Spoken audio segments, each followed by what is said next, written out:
ಕೆಆರ್ಐಡಿಎಲ್ನಿಂದ bill ಬಾಕಿ ಹಿನ್ನೆಲೆಯಲ್ಲಿ ಗುತ್ತಿಗೆದಾರ ಆತ್ಮಹತ್ಯೆಗೆ ಶರಣಾಗಿದ್ದಾರೆ. ಸಂತೆಬೆನ್ನೂರಿನ ಗುತ್ತಿಗೆದಾರ 48 ವರ್ಷದ ಪಿಎಸ್ ಗೌಡರ್ ಆತ್ಮಹತ್ಯೆ ಮಾಡಿಕೊಂಡಿದ್ದಾರೆ. ಡೆತ್ ನೋಟ್ ಅನ್ನ ಬರೆದಿಟ್ಟು ಪಿಎಸ್ ಗೌಡರ್ ಆತ್ಮಹತ್ಯೆಗೆ ಶರಣಾಗಿದ್ದಾರೆ. ಸಂತೆಬೆನ್ನೂರಿನ ರೈತ ಸಂಪರ್ಕ ಕೇಂದ್ರದಲ್ಲಿ ಕಾಂಕ್ರೀಟ್ ಕಾಮಗಾರಿಯನ್ನ ಮಾಡಿದ್ರು ಇವರು. ಶಾಸಕರ ಅನುದಾನದ ಅಡಿ ಕಾಮಗಾರಿಯನ್ನ ನಡೆಸಲಾಗಿತ್ತು ಪಿಎಸ್ ಗೌಡರ್ ಅವರಿಂದ. ಕಾಮಗಾರಿ ಮುಗಿದು ವರ್ಷ ಕಳೆದ್ರೂ ಬಿಲ್ ಮಾತ್ರ ಆಗಿರಲಿಲ್ಲ. ಶಾಸಕ ಶಿವಗಂಗಾ ಬಸವರಾಜ್ ಹೇಳಿದ್ರು, ಅಧಿಕಾರಿಗಳು ನಿರ್ಲಕ್ಷ್ಯ ತೋರಿಸಿದ್ರು. ಬಿಲ್ ಬಾಕಿ ಮಾಡೋದಕ್ಕೆ ಸತಾಯಿಸಿದ್ದ ಕೆಆರ್ಐಡಿಎಲ್ ಅಧಿಕಾರಿಗಳು ಮೈ ಮೇಲೆ ಇದ್ದ ಚಿನ್ನಾಭರಣವನ್ನ ಅಡವಿಟ್ಟಿದ್ರು ಪಿಎಸ್ ಗೌಡರ್. ಪಿಎಸ್ ಗೌಡರ್ ಜೊತೆ 6 ಗುತ್ತಿಗೆದಾರರಿಗೆ 30 ಲಕ್ಷ ಹಣ ಬಾಕಿ ಉಳಿಸಿಕೊಳ್ಳಲಾಗಿದೆ. 35 ಲಕ್ಷ ಬಾಕಿ ಉಳಿಸಿಕೊಂಡಿರುವಂತಹ ಕೆಆರ್ಐಡಿಎಲ್ ಅಧಿಕಾರಿಗಳ ಧೋರಣೆಯಿಂದಾಗಿ ಕಾಂಟ್ರಾಕ್ಟರ್ಗಳು ಕಂಗಾಲಾಗಿದ್ದಾರೆ. ಸಂತೆಬೆನ್ನೂರಿನ ರೈತ ಸಂಪರ್ಕ ಕೇಂದ್ರದಲ್ಲಿ ಕಾಂಕ್ರೀಟ್ ಕಾಮಗಾರಿಯನ್ನ ಮಾಡಿದ್ರು ಇವರು. ಆದ್ರೆ ಕಾಮಗಾರಿ ಮುಗಿದು 1 ವರ್ಷ ಆದ್ರೂ ಸಹ ಬಿಲ್ ಮಾತ್ರ ಆಗಿರಲಿಲ್ಲ. ಹೀಗಾಗಿ ಸಂಕಷ್ಟದಲ್ಲಿದ್ದಂತಹ ಪಿಎಸ್ ಗೌಡರ್ ಆತ್ಮಹತ್ಯೆಗೆ ಶರಣಾಗಿದ್ದಾರೆ.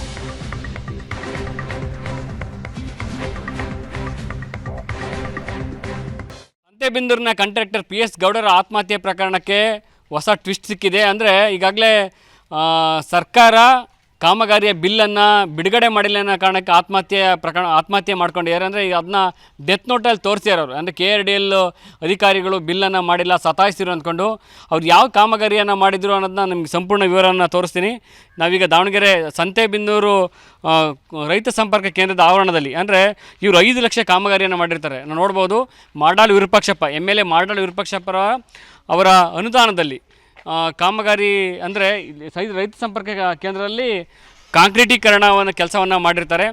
ಒಟ್ಟು 5 ಲಕ್ಷ ರೂಪಾಯಿದು ಮೊತ್ತದ ಕಾಮಗಾರಿ ಕೈಗೊಂಡ ಇಲಾಖೆ KRDL ಚನ್ನಗಿರಿ ಅಂತ ಇದೆ.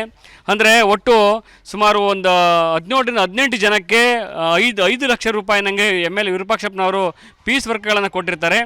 ಕೆಲವೊಂದು ಕಡೆ ಅಂದರೆ ಒಟ್ಟು 7 ಜನರ ಕಾಮಗಾರಿಗಳು, ಅಂದರೆ ಚೇಂಜ್ ಆಫ್ ವರ್ಕು, ಈ ಕಾಮಗಾರಿ ಎಲ್ಲೋ ಮಂಜೂರಾಗಿರುತ್ತೆ.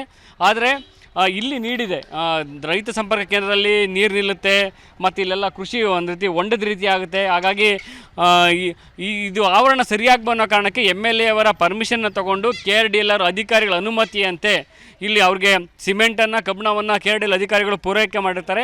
ಅದರಂತೆ ಇವರು ಕಾಂಕ್ರೀಟ್ ಕೆಲಸವನ್ನು ಮಾಡ್ತಾರೆ. ಈ ಕಾಂಕ್ರೀಟ್ ಕೆಲಸ ಮಾಡಿರೋದಕ್ಕೆ ಅವರು KRDL ಅಧಿಕಾರಿಗಳ ಬಳಿ ಮತ್ತು ಬೆಂಗಳೂರಿನ ಅಧಿಕಾರಿಗಳ ಬಳಿ ಸಹ ಬಿಲ್ಲನ್ನು ಮಾಡಿಕೊಡಿ ಅಂದ್ಕೊಂಡು ಸಾಕಷ್ಟು ಬಾರಿ ಮನವಿಯನ್ನು ಮಾಡ್ತಾರೆ. ಆದರೆ ಅವರು ಯಾವುದೆಂದರೆ ಕಳೆದ 1.5 ವರ್ಷಗಳಿಂದ ಯಾವುದೇ ಬಿಲ್ಲುಗಳು ಆಗೋದಿಲ್ಲ. ಇದರಿಂದ ಮನನೊಂದು, ಅಂದರೆ ಅವರ ಒಂದು ಆಂತರಿಕವಾಗಿ ಅವರ ಸಹೋದರರ ವೈಯಕ್ತಿಕ ಕಾರಣದಿಂದ ಒಂದಿಷ್ಟು ಅವರು ಮಾನಸಿಕ ನೊಂದಿರ್ತಾರೆ. ಮತ್ತು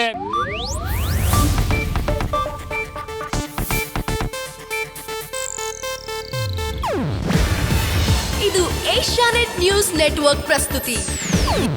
ನೀವು ನೋಡ್ತಿದ್ದೀರಾ ಏಷ್ಯಾನೆಟ್ ಸುವರ್ಣ ನ್ಯೂಸ್.